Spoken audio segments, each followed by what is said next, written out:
বিসমিল্লাহির রহমানির রহিম। আলহামদুলিল্লাহ। আজকের ক্লাসে আমরা আমর হাজের মাজহুল বানানোর নিয়ম শিখব। এটা অত্যন্ত সহজ। মুজারে হাজের মাজহুল থেকে আমর হাজের মাজহুল বানাতে হয়। এই জন্য আমি মুজারে হাজের মাজহুলের 6টি সিগা আমি এখানে লিখেছি।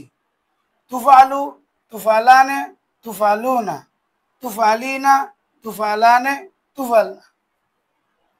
আমাদের প্রথম কাজ হলো লামে আমর, অর্থাৎ জের যুক্ত একটি লাম শুরুতে নিয়ে আসতে হবে।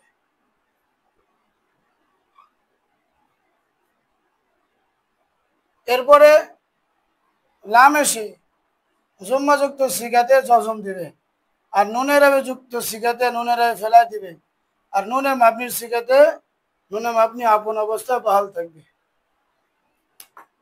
তুফালু থেকে লিতুফাল।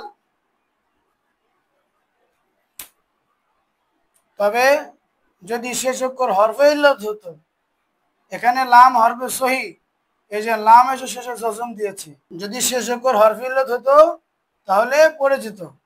এখানে লাম হরফে সহি, এজন্য পড়ে নাই। যেমন আমরা একটু খেয়াল করি,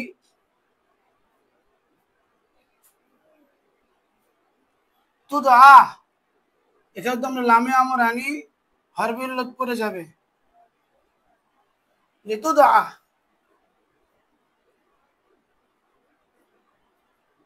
তুরমা, যদি আমরা লামে আমর আনি তাহলে শেষে হরফে ইল্লাত পড়ে যাবে, তুরমা।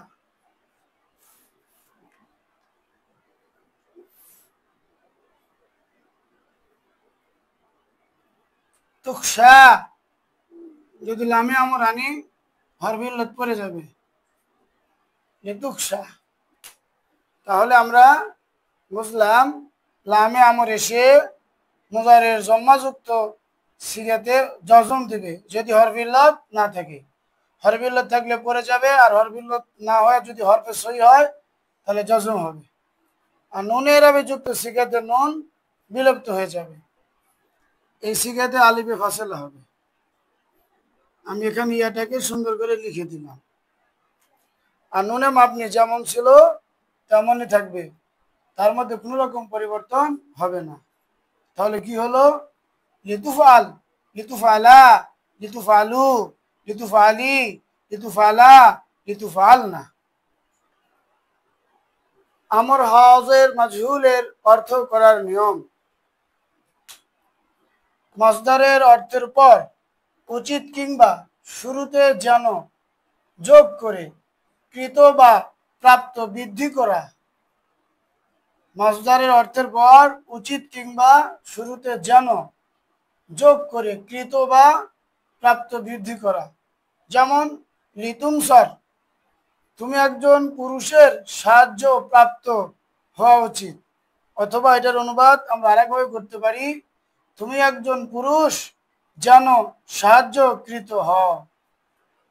এভাবে যদি আমরা অর্থ করি তাহলে আলহামদুলিল্লাহ আমাদের অর্থ করাটা সুন্দর হবে। বাহাস আমর হাজের মাজহুল। লিতুফাল, লিতুফালা, লিতুফালু, লিতুফালি, লিতুফালা, লিতুফালনা। অর্থ: তুমি একজন পুরুষ, কৃত হওয়া উচিত। তোমরা দুইজন পুরুষ, কৃত হওয়া উচিত। তোমরা সকল পুরুষ, কৃত হওয়া উচিত। তুমি একজন মহিলা, কৃত হওয়া উচিত। তোমরা দুজন মহিলা, কৃত হওয়া উচিত। তোমরা সকল মহিলা, কৃত হওয়া উচিত। আল্লাহ পাক আমাদের জন্য সহজ করুন।